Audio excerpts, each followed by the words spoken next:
সবাইকে আজকের ম্যাথ ক্লাসে স্বাগতম। আজকে আমি অঙ্ক করব পঞ্চম শ্রেণীর অধ্যায় 13 উপাত্ত বিন্যস্তকরণ অধ্যায়ের 148 নাম্বার পৃষ্ঠার 13.3 জনসংখ্যা।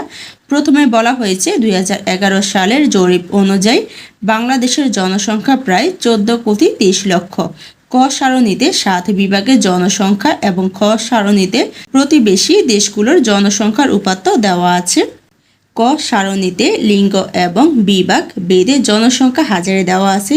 বিভাগ দেওয়া হয়েছে বরিশাল, চট্টগ্রাম, ঢাকা, খুলনা, রাজশাহী, রংপুর। বিভাগ বরিশাল বিভাগে পুরুষ হয়েছে 4,600, নারী 4,140 জন।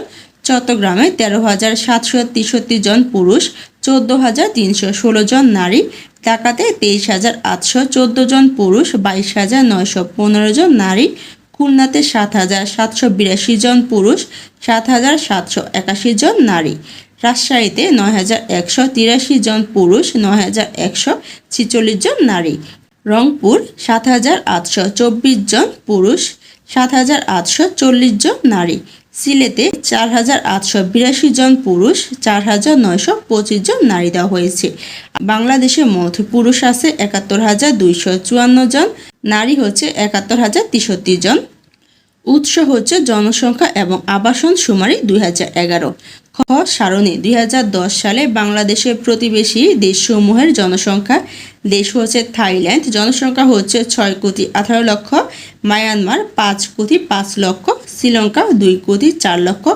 বাংলাদেশ 14,30,00,000। ভারত 121,45,00,000। মালয়েশিয়া 2,79,00,000। নেপাল 2,99,00,000। পাকিস্তান 18,48,00,000। সিঙ্গাপুর 48,00,000। উৎস হচ্ছে state of the world population 2010। UNFPA জনসংখ্যা এবং আবাসন শুমারি হচ্ছে 2011। তাহলে এখানে আমাদেরকে বাংলাদেশের জনসংখ্যা এবং বাংলাদেশের প্রতিবেশী দেশ অনেকগুলোর জনসংখ্যা দেওয়া হয়েছে। নিচে একে বলা হয়েছে ক সারণী এর উপাত্ত সমূহ বিভাগ এবং লিঙ্গ ভেদে তুলনা করি, এরপর প্রাপ্ত ফলাফল শ্রেণীতে সবার সাথে আলোচনা করি। নিচে বলা হয়েছে খুলনার তুলনায় ঢাকার জনসংখ্যা 3 গুণ। আবার বলা হয়েছে কিছু বিভাগে বেশি সংখ্যক নারী থাকলেও মোট জনসংখ্যায় নারীর সংখ্যা কম।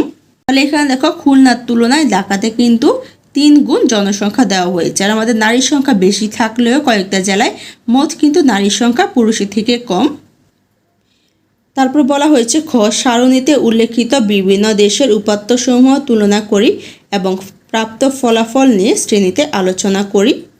তাহলে দেখো খ সারণী হচ্ছে কি আমাদের 2010 সালে বাংলাদেশের প্রতিবেশী দেশসমূহের জনসংখ্যা।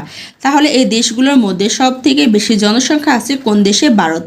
ভারতে আছে আমাদের 121,45,00,000। সব থেকে কম আছে আমাদের কোন দেশে? সিঙ্গাপুর 48,00,000। 149 পৃষ্ঠায় 2 বলা হয়েছে ক গ্রামের আয়তন 50 বর্গ কিলোমিটার, লোক সংখ্যা 550 জন এবং খ গ্রামের আয়তন 20 বর্গ কিলোমিটার, লোক সংখ্যা 320 জন। কোন গ্রামে জনসংখ্যার ঘনত্ব বেশি? তাহলে আমি প্রথমে ক গ্রামের জনসংখ্যার ঘনত্ব বের করব। ক গ্রামে দেওয়া আছে আয়তন 50 বর্গ কিলোমিটার, লোক সংখ্যা হচ্ছে 550 জন, আমি লিখে ফেলবো। আর উপরে দেখো জনসংখ্যার ঘনত্ব সূত্র দেওয়া হয়েছে জনসংখ্যা ভাগ আয়তন। তাহলে আমি এই সূত্র ব্যবহার করে ক গ্রামের জনসংখ্যার ঘনত্ব বের করে নিব। দেখো আমি 2 দিয়ে লিখে ফেলেছি। ক গ্রামের জনসংখ্যা হচ্ছে আমার 550 জন, আয়তন হচ্ছে 50 বর্গ কিলোমিটার।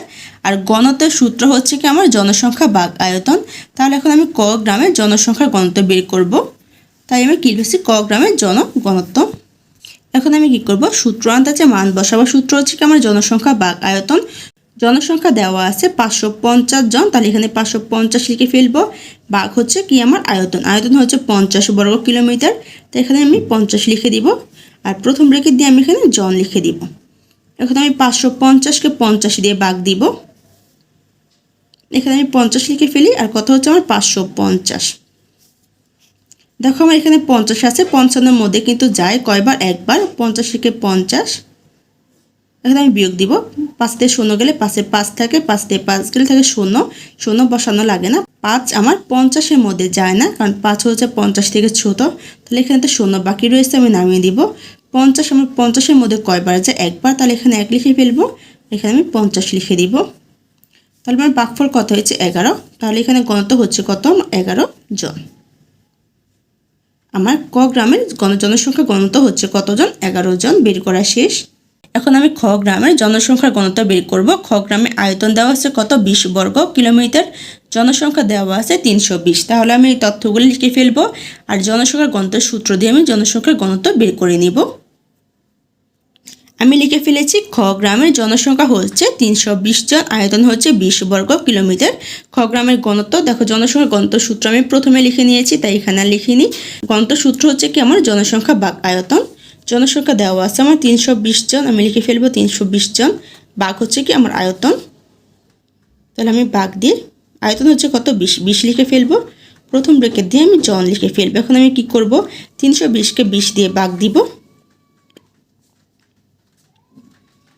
দেখো এখানে দুইটা সংখ্যা, এখানে দুইটা সংখ্যা নিলে কত হয় 32। আমি দেখবো 20 32-এর মধ্যে কয়বার যায়, 20 দুগুণে 40, দুইবার যায় না, তাহলে কয়বার যায় আমার একবার। এখানে আমি 20 লিখে দিব। এখন আমি বিয়োগ দিব, 2 থেকে 0 গেলে 2 হয়, 3 থেকে 2 বিয়োগ দিলে হয় 1।